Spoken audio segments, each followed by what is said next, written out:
اگر بچوں کو نظر لگ جائے تو کیا پڑھیں؟ یہ دیکھیے، یہ بات کہ فلاں کو فلاں کی نظر لگ گئی، یہ انسانی تجربات کی چیزیں ہیں۔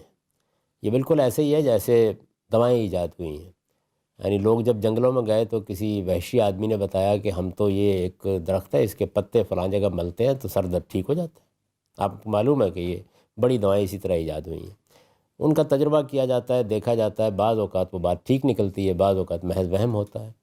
تو نظر لگنے کا معاملہ بھی یہ ہے کہ انسان چونکہ صرف مادہ نہیں ہے، اس کے اندر ایک نفس بھی ہے، اور جس طرح مادے کے بڑے غیر معمولی قوانین ہیں جن کو دریافت کر کے ہم نے یہ دنیا پیدا کر دی ہے، اسی طرح نفس کے اندر بھی کچھ قوانین کار فرما ہے۔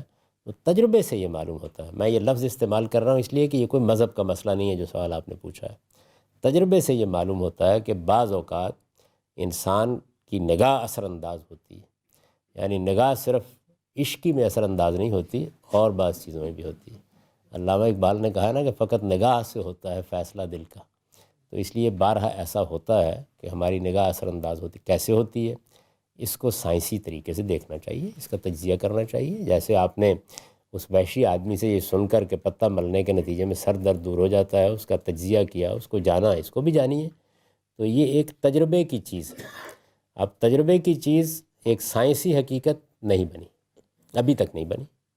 ہو سکتا ہے دنیا کی توجہ مادی علوم سے ہٹ کر نفسی علوم کی طرف ہو تو اس طرح کی چیزوں کے بارے میں بھی ہمیں بہت سی معلومات حاصل ہو جائیں، لیکن صدیوں سے لوگ یہ بیان کرتے آ رہے ہیں، اور بعض اوقات اس کے شواہد بھی سامنے آ جاتے ہیں۔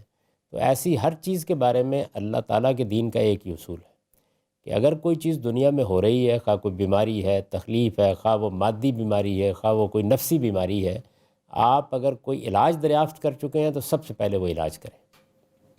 یعنی اگر کوئی ڈاکٹر ہے اس کے پاس جائیں، کوئی اس کا ماہر ہے اس کے پاس جائیں تو علاج کریں، اور جب علاج کریں تو علاج کو مؤثر کس نے کرنا ہے؟ اللہ نے کرنا ہے، اس لیے اس سے دعا کریں۔